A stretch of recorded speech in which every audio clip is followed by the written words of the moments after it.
بسم اللہ الرحمن الرحیم۔ السلام علیکم دوستو، نئی ویڈیو میں خوش آمدید۔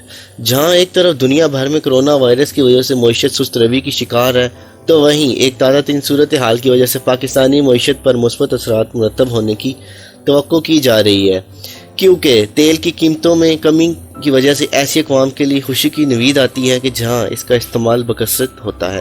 اگر عام حالات میں دیکھا جائے تو اوسطاً ہر امریکی شہری روزانہ 10 لیٹر تیل یا تیل سے متعلقہ مصنوعات استعمال کرتا ہے، مگر دوسری جانب تیل پیدا کرنے والے ممالک کے لیے خام تیل کی قیمت میں کمی لاکھوں افراد کے لیے تباہی کا اندیہ بھی لاتی ہے۔ دوستوں، مزید ڈسکس کرنے سے پہلے ہماری ویڈیو کو لائک کریں، گلوبل ٹی وی پرو کو سبسکرائب کریں اور بیل کے بٹن کو لازمی دبائیں تاکہ آنے والی ہر ویڈیو آپ تک بر وقت پہنچ سکے۔ یہی وجہ ہے کہ تیل کو کالا سونا بھی کہا جاتا ہے۔ جب تیل کی قیمت زیادہ تھی تو اس سے حاصل ہونے والی آمدن تیل پیدا کرنے والی کمپنی اور ممالک کی تجوریاں بھی بھر رہی تھی۔ اسی آمدن کی بدولت ایسے ممالک کی عوام کا گزر بسر ہو رہا تھا اور عوامی سہولیات میسر ہو رہی تھیں، مگر ایسے ممالک کے لیے اب تیل کا ہونا ایک نعمت سے زیادہ زحمت بنتا جا رہا ہے۔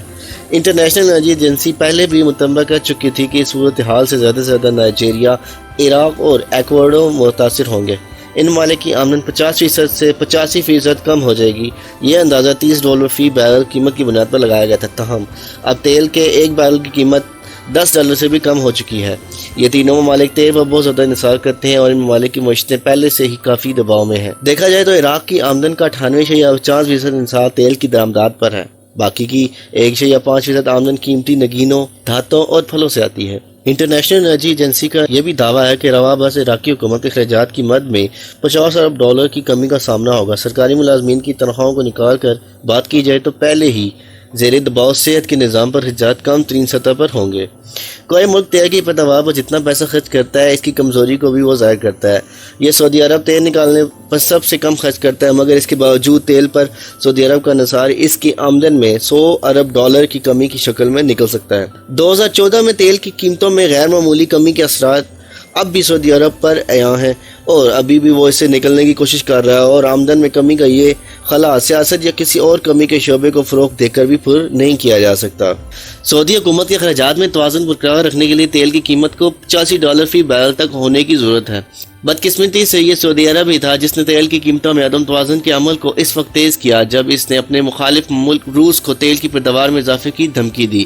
تاہم روس ایک ایسا ملک ہے جو خام تیل کی قیمتوں میں اتار چڑھاؤ سے زیادہ متاثر نہیں ہوتا۔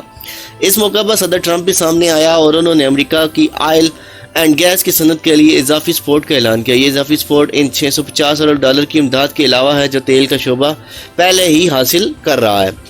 تیل پیدا کرنے والے دیگر ممالک کی نسبت امریکی معیشت تیل کی پیداوار پر کم انحصار کرتی ہے اور یہی وجہ ہے کہ امریکہ اس سے کم متاثر ہوگا۔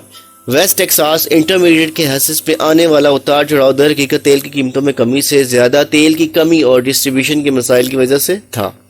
عام طور پر وہ ممالک جہاں صارفین زیادہ ہیں وہ اس کمی کو انجوائے کریں گے، مگر فی الحال بہت سے ممالک میں ایسا نہیں ہوا اور اسی وجہ سے تیل کی پیداوار اور اس کی نقل و حمل پر عائد پابندیاں ہیں۔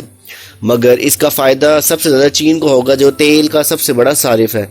چین تیل کا 5واں بڑا درآمد کنندہ ہے اور ایک ایسے وقت میں جب وہ اپنی صنعتوں کو دوبارہ چلانے کی کوشش کر رہا ہے اور رپورٹس کے مطابق وہ خام تیل کو ذخیرہ کرنے کے اندر مصروف ہے۔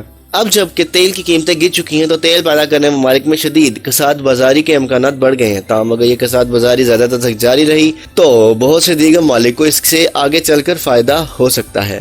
تو دوستو، آپ کو ہماری یہ ویڈیو کیسی لگی؟ اگر آپ کو ہماری یہ ویڈیو پسند آئی ہے تو اسے اپنے دوستوں کے ساتھ ضرور شیئر کیجیے گا اور اسے لائک ضرور کیجیے گا۔ اگلی ویڈیو تک کے لیے اللہ حافظ۔